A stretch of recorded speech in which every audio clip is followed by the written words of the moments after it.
Hey friends, this is Wendy with STAMPIN. I am happy you're here with me today. I am making a really cool card with a special stamp set. This is called Poinsettia and Pine Cones.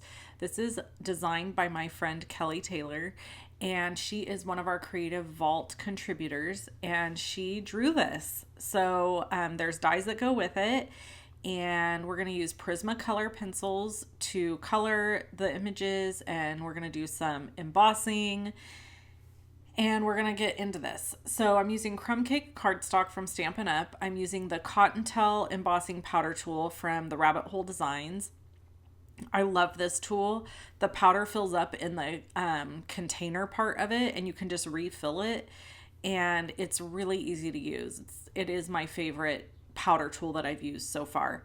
And then I am going to use my Misty to stamp the large poinsettia, what do they call that? Not a wreath, not a bow or bow, swag. That's what I call it. It's a swag. And so it's giant. And so I'm going to stamp it in the corner of this piece of cardstock. And I'm going to stamp it in Versamark ink. You already saw that I hit this with my powder tool first.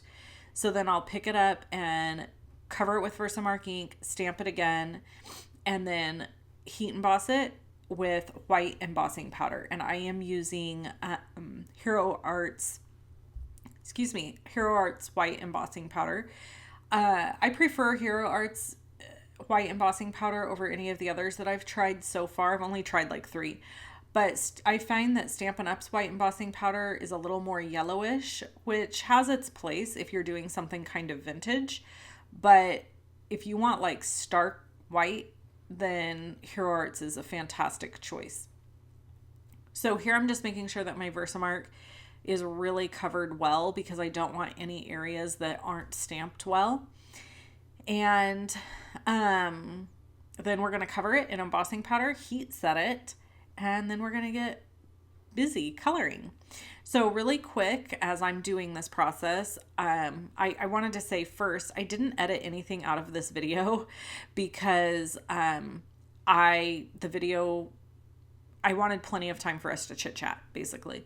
So this, like I said, this stamp set was designed and drawn by my friend Kelly, and she is a contributor in our Creative Vault. So every month she makes a card and teaches us some sort of cool card making technique in the vault. And I am so thankful for her doing that and being part of the vault. If you are unfamiliar with the Creative Vault, it is a subscription program that I have. It's $14.95 a month. And there are multiple classes released in there every month. I have a 3D card making project class. I have a scrapbooking class. I have Kelly's coloring class. And then I also have a live event 2 times a month starting in September. It'll be 2 times a month. It's been 1 time a month up till now. So my sister and I go live and I make a card and we chat, and it is so fun. Like, it's our favorite thing every month. And a lot of you that have reached out about it have said it's your favorite thing too. So, because I did a poll actually and asked people, what's your favorite thing about the Creative Vault? And almost everybody said the stamp and chat live with me and my sister. So I think I'm going to expand on that at some point too, and hopefully have more guests and stuff like that. Anyway, it's an amazing value. You definitely get your money's worth, because if you were to have to purchase each of those classes individually, it would cost way more than it does to just have a $14.95 a month subscription. There's no other requirements. You just subscribe and that's it. You don't have to place any orders or anything like that. There is Stampin' Up product and projects. There are other projects and products. So you really get a variety of different stuff. So my friend Kelly, I reached out to her and I said, is there anything you want me to share in particular about drawing or designing this stamp set? And she was like, not really. It just took a long time. Like, she had to really spend a lot of time thinking about it and how she wanted to draw it and for it to all come out correctly the way she wanted it to. She is a very detail-oriented person. Kelly does not shortchange anything. She spends a ton of time. In fact, on one of her recent videos, because she had another stamp set that just released with another company, and on one of her recent videos, she shared that she draws her projects and then she actually prints them off of her printer and colors them to make sure that they make sense. And I think this is something we don't think about as the people who just stamp and color or stamp and create. We don't think about all of the little idiosyncrasies and ins and outs that go into actually designing and creating a stamp set. So Kelly takes the time to print out her project that she has drawn, color it to make sure that she's not missing a leaf or a petal or a line, or, oh, look, there needs to be another line in this area, or this line is too much, I need to remove this line. So she goes through that entire process when she is creating a stamp set. Kelly has only just recently started creating stamp sets. In the last year, she is a 911 dispatcher, and she has done that full time, and now she's a full-time designer card maker. She still dispatches part-time, but her full-time job is now being a creator, and I think that is absolutely magic. I'm trying to talk Kelly into maybe her and I doing some sort of YouTube video or something where we talk about making, how you make a living doing card making. If that's something you would be interested in, drop me a comment below, because I think that there's a lot of people who would be interested in hearing some of those things from two different perspectives. One, as somebody who has started in their card making journey in direct sales, and then somebody who never went the direct sales route and has figured out how to earn a living doing card making. And so I think it would be fun for her and I to do something like that together at some point. She's an extremely busy woman, and I'm pretty busy myself, so who knows if it'll ever come to fruition, but it is something I've thought about numerous times. So anyway, let's talk about the card and what I'm doing here. So when you color on solid cardstocks, like I'm using colored Prisma color pencils for this, one of the best tips I ever heard was from, I think it was Laura Bassam, and she said when you color with colored pencils, you know what, it might have been Sandy Allnock. Anyway, when you color with colored pencils, there is a wax on the pencils. And if you put a lot of pressure on your pencils, it will actually make it harder for you to add layers and blend colors. So when you're coloring, you actually want to use a really light hand and just go over it more times. So I don't know if that helps you at all, but that helped me a ton, because as you can see here, I'm laying down another layer of the white at the base of these petals, but I'm not going all the way out to the end. And that is giving this some sort of shading effect. And I just love how it turned out. I think that this is really beautiful. Unfortunately, the photos I took, I feel like did not turn out as well as the card. I feel like it didn't do the card justice. So the video is better than the photos, and in person is even better than the videos, if I'm being honest. So anyway, yeah, I think, so here I'm going to use crumb cake ink from Stampin' Up, and I'm going to go into the corners to darken them up just to give this like kind of a vignette look around the edges. And I feel like it warms up the cardstock, and it kind of just warms up the whole image instead of it just being like this stark white and just the cardstock. Now, one of the things I did think about doing with this card was adding some gold splatter, and I ended up not doing that, but hindsight, I kind of wish I would have, because I think it would have been really pretty. So anyway, as I'm going around, I'm adding this, and then I'm going to stamp my sentiment and add that here in a minute. But I wanted to add a shadow on the outside of this poinsettia, because whenever you add shadow to something, it kind of pushes the object off of the page. And I really felt like it needed that. It needed to kind of be outlined so that the shadow would help push that flower forward and make it pop. And I think I achieved that. So all I did is I took my brown pencil, the dark brown pencil that I use for the pine cones. I went right up to the edge of the embossing, and then I took my gold pencil and I kind of blended it out to get it so it wouldn't be just such a harsh, solid line around the poinsettia. Then I went in on the other side and did the same thing. Now, looking back, I think I probably could have gone in with this dark brown at the base of all of the petals.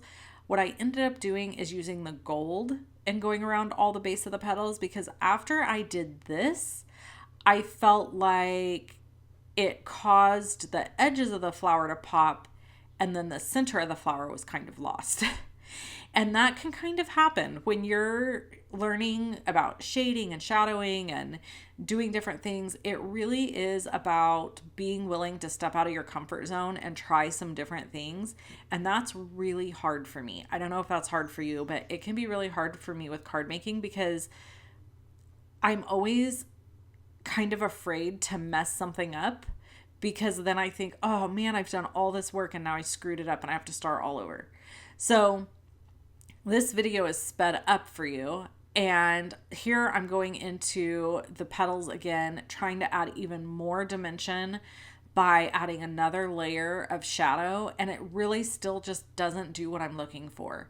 We can have an image in our head or an idea in our mind about how we want something to look. And sometimes it just does not come to fruition. And you have to keep playing with it and messing with it to try to get the result you're looking for. At the end of the day, I feel like this card turned out absolutely beautiful, and I'm not upset about it at all, but I also feel like it didn't quite turn out the way I wanted it to. I really wanted those petals inside this flower to pop. So the last ditch effort for me to accomplish that was adding the gold into the center. And then I also decided I did not want just the crumb cake up against the crumb cake, and that framing it with a piece of white cardstock would work great, and it did. It looks really good. So I used my ATG gun to just put this entire panel down, and I think breaking up the crumb cake in the background and adding that little strip of white really brought a little bit more elegance to the card and made it look a little more finished. And what I really would have liked to have done is add a piece of silver foil behind it, because I think Christmas, silver and gold look great for Christmas. But I didn't have any silver foil. I'm out of it. I really need to buy some. Okay, so here we have the Merry Christmas sentiment. And I'm going to use, here I'm just kind of putting it over to see how I would want to place it once I've stamped it. And I'm going to use real red ink to stamp the sentiment and die cut it out. I love this sentiment because I think it's really beautiful, the scriptiness of it. And then it die cuts beautifully. Which is a huge bonus to me. Excuse me. So, so that's the story with this stamp set. If you want to purchase this stamp set, if you love it and you want to purchase it, it is available at the Rabbit Hole Designs. There is a link below my video that says measurements and supplies. If you click that link, it's going to take you to my blog. And on my blog is where I list all of the supplies and measurements for this card. There's really not any measurements. It's basic, but all the supplies are listed there, including like the Misty tools I use, the Prismacolor pencils, the Rabbit Hole Design stamp set, my inks that I use from Stampin' Up. All of it is listed over there. And I know I have had a ton of cards this week, specifically if you're watching this the week it came out. I have had a ton of cards this week that have been by the Rabbit Hole, and it's just because it's their release week. And so that's why you're seeing like so many extra cards this week from them. I do have some plans to share some really cute stuff from Stampin' Up's new release also. So you're going to see plenty of stuff from me coming up. You're probably going to start noticing more videos from me than you're used to, but I'm not committing to any sort of a schedule.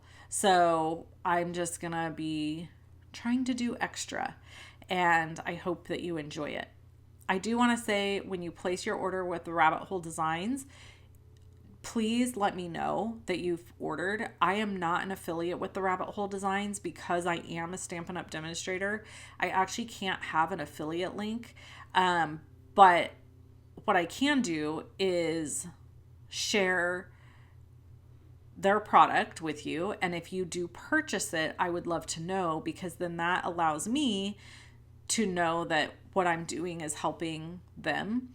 Marianne is the owner of the Rabbit Hole Designs, and I just think it's really cool. Some of the small stamp companies that are out there are creating and doing some really cool stuff, and I love doing anything I can to help small businesses. So here's my sentiment, and I thought about popping this up and putting it on some sort of a dimensional, and then I ended up deciding to just glue it flat straight to the surface. So you'll see that here in a second, and then we're going to add some embellishments. So anyway, if you do place an order with the Rabbit Hole Designs, I would love, love, love it if you would let me know. And you can do that by emailing me or just dropping me a comment, whatever you want to do. And I will let Marianne know that, yay, somebody watching what I shared, encourage them to purchase the stamp set or whatever. Okay, I am going to use my precision glue press to glue this sentiment down. This is a new product from My Sweet Petunia. I've been sharing it and using it and loving it. The glue that's inside this one right now is the Nuvo glue, but you can trade it out with the empty bottle with any glue you want. I really need to fill a whole bottle with the Tombow glue because I absolutely love it. And here I added some rabbit hole embellishments to this card. And then as I'm looking at it, I decide, okay, I'm going to do it. I'm going to be brave and I'm going to try it. So just on this very first petal, I try it and I loved it. And as you can see, it helped. I really needed those petals to look a little bit more separated.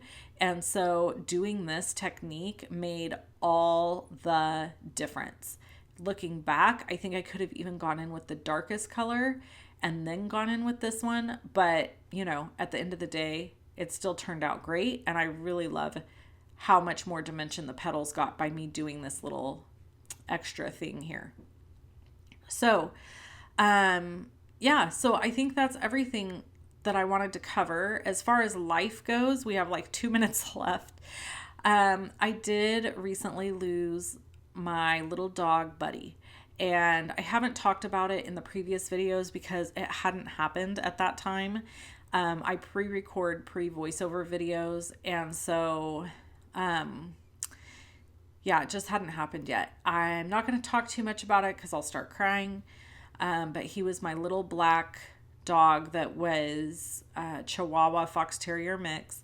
And he had heart disease, and he crossed over the Rainbow Bridge on Friday, August, what day was that? 23rd, I think? No, 25th. Sorry. August 25th. It was really, really hard. And I'm still grieving. I miss him a lot. He was in my office with me all of the time. And not having him in my office with me is hard. It's made it actually hard for me to be in my office because I'm so used to him always being right next to me.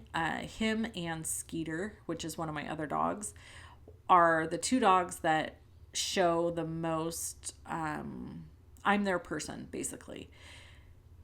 And he went with me everywhere. He laid by my side. If I moved, from my bedroom to the living room, he moved with me. If I moved from the living room to the kitchen, he would move and lay somewhere different. And not having him here has been a huge, huge adjustment for me. Not so much my family. They really weren't close to him because he was so attached to me that he really didn't want anything to do with anybody else. But he was my little friend, and I'm going to miss him a lot. Okay, we're not going to talk about it anymore. So that's been going on as well. that has been something. The time that you're watching this video, my daughter's birthday is the next day. So isn't that pretty? That helped everything, didn't it? Didn't that make all the difference? So fun. All right. So yeah, we're going to be celebrating my daughter's 15th birthday, and that should be lots and lots of fun. So I'll have an update for you on that soon. Thanks for hanging out with me. If you want to shop with me, shoploveandstampin.com. And I will catch you in the next video, and we'll catch up again with life and card making. Talk to you very soon. Bye-bye.